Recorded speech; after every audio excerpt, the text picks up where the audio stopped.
Lukman Hakim. Saya dengar sendi ni daripada ayah saya sendiri, yang mana dia dah guna sendi ni dalam 5 botol untuk dia punya osteoarthritis. Jadi bila selepas diguna tu hasilnya memang positif lah. Dia dah hilang osteoarthritis tu. Jadi sekarang ni saya pun mungkin masalah genetik kan. Jadi terkena pada saya. So saya pun rasa saya kena cubalah sendi ni sama. So, bapak sebelum ni memang ada sakit arthritis berapa lama? Dia dalam setahun setengah. Setahun setengah lah. Lepas dia cuba produk sendi lebih kurang dalam 2 bulan. Lebih kurang dalam, saya tak pasti berapa bulan, tapi dalam 5 botol lah. 5 botol dah 2 bulan lebih lah. Bulan lebih lah. So memang dia dah memang positif. Dia dah tak ada dah. Macam bengkak-bengkak sendi pun dah tak ada. Alhamdulillah. Semua kuasa Tuhan abang. So kena continue makan sebab jadi sekarang ni saya nak mencuba untuk diri saya sendirilah untuk ni. Okey bang, terima kasih. Okey. Bismillahirrahmanirrahim. Assalamualaikum warahmatullahi ta'ala wabarakatuh. Alhamdulillahi rabbil alamin. Salatu wassalamu ala rasulillah wa ala alihi wa ashabihi wa mawalah.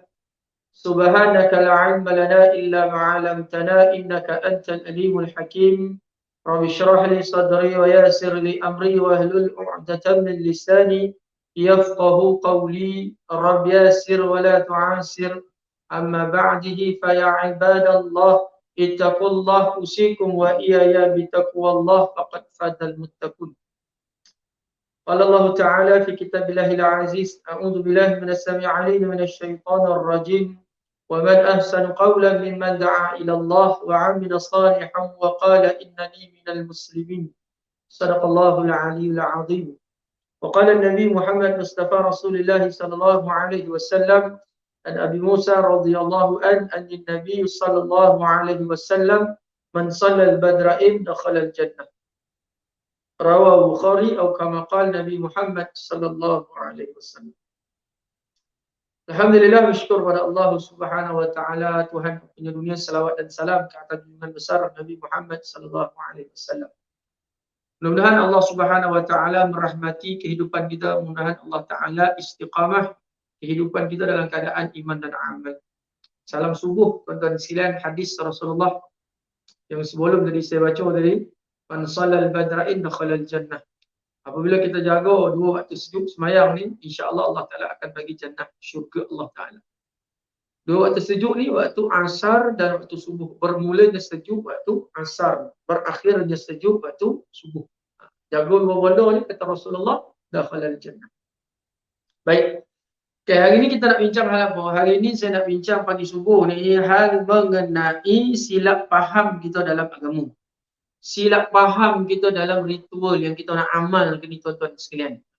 Kadang-kadang kita faham agama ni tuan-tuan sekalian, kita jadi silap. Kita punya ritual tu perbuatan dah cantik. Nak buat tu dah cantik niat tu. Tapi apabila sampai pelaksanaan itu jadi masalah. Pelaksanaan itu dia akan jadi masalah. Kita nak betulkan faham kita tuan sekalian, supaya faham kita tidak silap. Apabila faham kita silap dari sudut amal ni, amal tu akan jadi sia-sia. Jadi faham kita ni kena faham apa yang dikatakan oleh Rasulullah dan apa yang dibincangkan oleh ulama-ulama. Apa yang dibincangkan oleh ulama-ulama muktabar. Silap faham kita dengan silap. Dan lagi-lagi bulan yang kita sambut bulan Rajab kan, nak sampai bulan Rajab, Sya'ban, bulan Ramadan. Nah, kita kebanyakan tuan-tuan sekalian, kebanyakan dalam amal tu silap faham itu. Jadi kita nak putus silap faham kita dalam beramal. Okay, lagi-lagi kita bincang tempoh hari bab tauhid, bab akidah. Lagi-lagi bab akidah, bab pelaksanaan sunnah Rasulullah sallallahu alaihi wasallam. Jadi saya nak masuk bab akidah tuan-tuan sekalian. Bab akidah mana ada pegangan ni. Jadi nak mudah ya, tak nak bincang terlampau rumit tidak untuk kehidupan seharian kita. Okay. Kita ni sekarang ni apa benda yang kita buat, kita kena buat apa benda yang kita buat, kita perlu lillahi rabbil alamin. Sebab di dalam Al-Quran Allah Subhanahu wa taala berfirman, inna salati wa nusuki wa mahyaya wa mamati lillahi rabbil alamin. Inna salati, ya Allah, sesungguhnya salatku, hidupku, matiku, apa yang aku kerjakan ya Allah atas muka bumi ni Allah, lillahi rabbil alamin, semata-mata kerana ya Allah. Jadi silap faham kita hari ni, kita buat dunia ni tuan-tuan sekalian, kita ingatkan tidak berkaitan dengan akhirat. Sebenarnya salah. Apa yang kita buat atas muka bumi ni wajib kita kaitkan ini kesukaan Allah Ta'ala ataupun tidak. Ini kebencian Allah Ta'ala ataupun tidak. Jadi kita cari nafkah, keluar pagi-pagi, semua orang berkojol kan, lagi-lagi lelaki dan perempuan. Kadang-kadang kojol itu dia cari nafkah ataupun cari rezeki semata-mata dengan makhluk tu. Silap faham kita kat sini, kita cari apa benda sekalipun di atas muka bumi Allah Subhanahu Wa Taala, wajib kita khabarkan kita cari ni sebab kemauan kehendak Allah, baru boleh pahala. Dia apabila kita cari rezeki itu semata-mata makhluk rezeki itu. Itu yang jadi salah tu. Semata-mata cari rezeki, semata-mata rezeki itu. Bukan kita cari rezeki sebab perintah Allah. Ya, cari nafkah untuk isteri, ini perintah Allah, ini amanah dari Allah Ta'ala. Kita kena jaga, cari nafkah bagi dia makan anak, bini, cucu kita kalau duduk dengan kita kan. Kita kena bagi makan. Jadi kita cari keluar rumah lillahi ta'ala. Sebab Allah Subhanahu Wa Ta'ala perintah di dalam Al-Quran. Dalam surah apa tuan-tuan sekalian dalam Al-Quran, setelah kamu, lebih kurang maksud dia, setelah kamu bersembahyang beribadat, maka bertebaranlah di atas muka bumi. Jadi bertebaran di atas muka bumi, cari apa yang kamu hajati dan ingat akan dapat banyak-banyak. Ingat dalam surah Al-Jumu'ah. Surah Al-Jumu'ah ayat 10 tak silap. Nah, apabila kamu cari akan rezeki, sudah kita beramal soleh, bertebaranlah kamu atas muka bumi Allah Ta'ala, atas muka bumi ini untuk mencari apa yang kamu hajati. Dan apabila kamu cari apa yang kamu hajati, ingat akan dapat banyak-banyak. Sebab atas muka bumi ini tuan sekalian, semua milik Allah Ta'ala. Jadi kalau kita tak disebahkan apa kita buat semata-mata kerana Allah Ta'ala, maka sia-sialah perbuatan itu. Kita tak nak jadi perbuatan itu sia-sia. Hidup ni tuan-tuan sekalian, Allah Ta'ala beri peluang untuk kita hidup supaya dapat kita cari benda yang Allah Subhanahu Wa Ta'ala suka. Itu sebab dalam pencarian kehidupan kita ni, wajib kita tengok kemahuan kehendak Allah Ta'ala. Tak boleh kita ikut dan gitu, itu dan sekalian tak jadi. Itu sebab silap faham akidah, pegangan kita, ketauhidan kita hadisnya pada Allah Ta'ala. Kan? Bab cek nafkah lah. Lepas tu bab kita, contoh kalau sakit kan, kita makan ubat tidak boleh sembuh, ubat tidak boleh memberi kesembuhan, manfaat dan mudarat. Beri sembuh, manfaat dan mudarat datang dari Allah. Ambil ubat tu dari sudut akal, ambil. Tapi yang bagi sembuh Allah, hati kita kena tanam. Yang bagi sembuh, yang bagi sakit adalah Allah Ta'ala. Akidah penuh jago tuan-tuan. Kalau tidak, macam manalah kita nak jawab di hadapan Allah sedangkan kita tidak disebabkan sesuatu benda itu hanya sahaja kerana Allah Ta'ala. Hanya sahaja kerana Allah Ta'ala. Dalam kehidupan kita. Dalam kehidupan kita ni, kita kena hidupkan benda tu.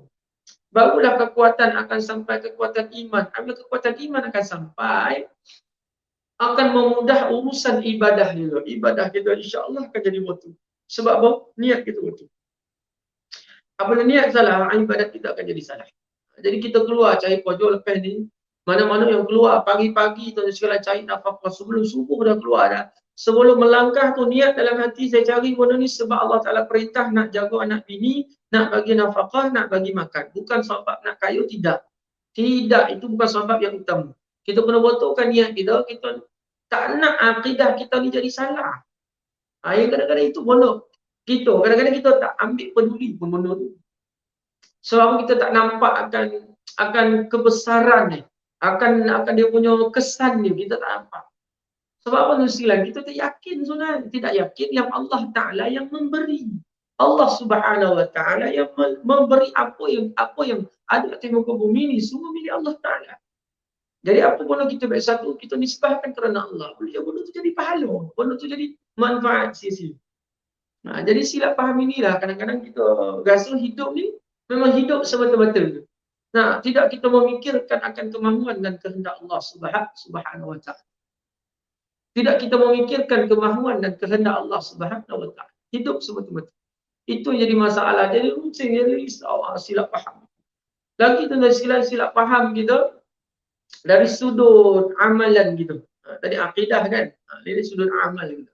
Jadi kita beramal ni tuan-tuan sekalian, jangan sampai apa yang kita buat itu yang tidak ada nas ataupun dalil Yang tak ada bodoh kita buat, kita main buat, kita tidak rujuk, ni datang pada mana, ni datang pada mana.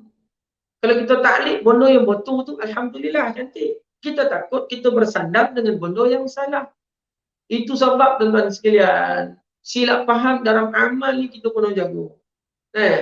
Jangan kita main tak kisah, tak apalah, tak apalah, tak itu berkira, tak apalah, tak itu berkira. Sudah tuan-tuan sekalian, kita tak nampak mana satu jalan yang ditunjukkan oleh Rasulullah.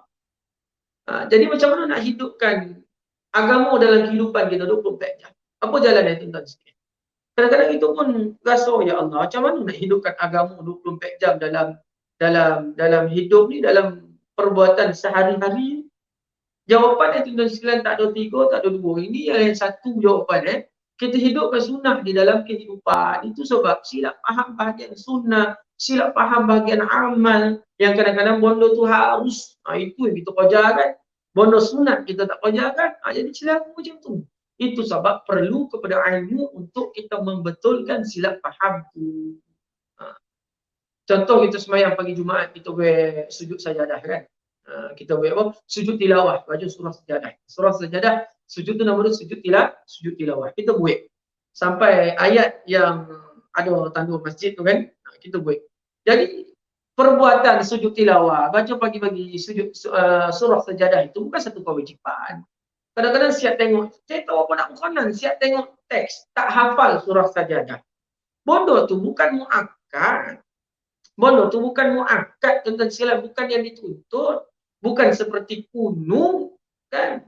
Bahkan tengok teks, kalau tak hafal, tak payah, halaman itu surah lain lah. Bukan cakap tak bagus surah sajadah tu.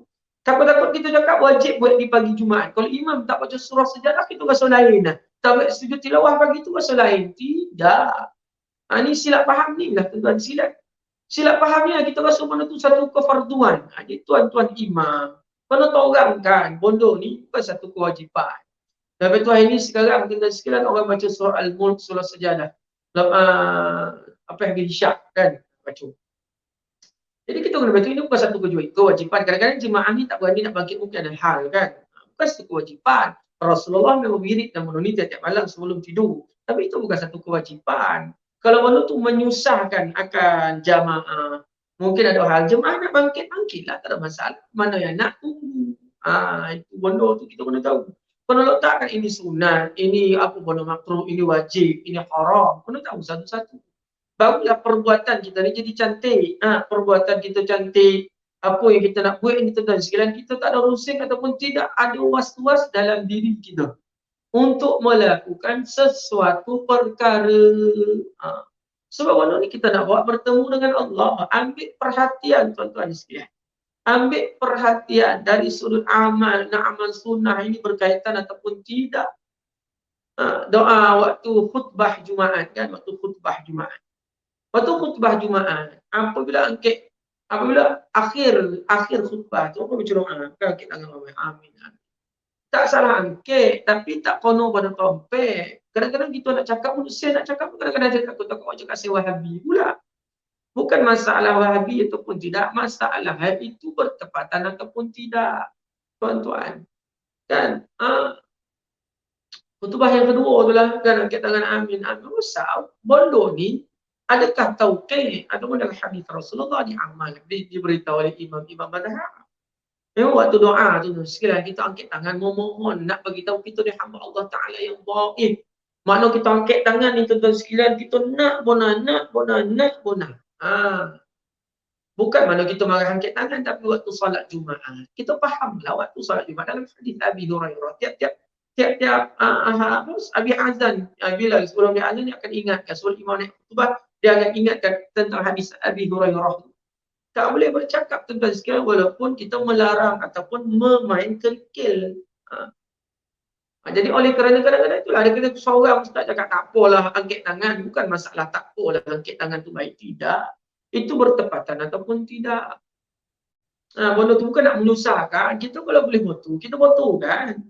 Kan? Silap faham tu lah yang kadang-kadang benda ni yang saya cerita ni tuan-tuan sekalian, memang kita jumpa. Memang kita jumpa tuan-tuan sekalian. Itulah. Memang kita jumpa bodoh ni. Jadi itu nak cuba utarakan. Mana setuju, setujulah. Mana yang tak setuju, tak apalah awak amalkanlah dengan apa yang awak nak. Jadi saya nak kongsi dengan izin Allah Ta'ala untuk digisingkan, untuk kita betulkan silap faham dalam amal. Konon tak aku, konon ni cabang datang daripada mana. Jangan kita sampai kita tersilap dalam melakukan sesuatu bodoh. Sebab kita nak hantar bodoh ni, buat amal, nak hantar bodoh ni kepada Allah Ta'ala. Nak hantar yang terbaik lah. Kita pun kalau orang nak bagi gitu, bodoh yang koyak gabak, bagi baju. Bagi yang koyak gabak, bagi makan. Makan yang basi, makan yang tak cantik. Agak-agak orang tu nak terima. Agak-agak tuan yang tengok nak terima dah. Tak nak terima dah tuan-tuan. Sebab apa tak nak terima? Sebab bodoh tu tak cantik, bodoh tu busuk, bodoh tu tidak baik untuk dimakan. Macam mana keadaan amal yang amal ni kita nak bawa bertemu dengan Allah Ta'ala. Kita kan nak bawa macam tu, bodoh yang kadang-kadang kita tidak pasti. Yang kadang-kadang hukum tuan-tuan sekalian tidak kukuh ataupun tidak tahu mana bereban tuan-tuan sekalian. Jadi silap faham lah saya nak kongsi juga banyak bona tuan sekalian. Akan silap faham dalam amal. Tadi bahagian akidah, kita bertatap akidah kita. Bukan sebab makhluk, sebab Allah Ta'ala. Kita sayang isteri, akidah saya ulang balik. Akidah sayang isteri bukan sebab dia isteri, sebab Allah Ta'ala perintah. Kita makan, kita minum hari-hari, makan minum kita ni nak tahu kat tulang belakang dia, sebab dapat kita beramal soleh taat kepada Allah. Benda tu akan jadi manfaat. Tidak jadi sia-sia tuan-tuan. Kita takut benda tu jadi sia-sia. Tidak jadi sia-sia benda tu. Kita takut benda tu jadi sia-sia. Itu sebablah. Itu sebablah tuan-tuan sekalian. Kita tak nak. Itu sebablah kita tak nak. Itu sebablah tuan-tuan sekalian kita tak nak dari sudut akidah, dari sudut amal kita ni tuan-tuan sekalian. Dari sudut amal kita.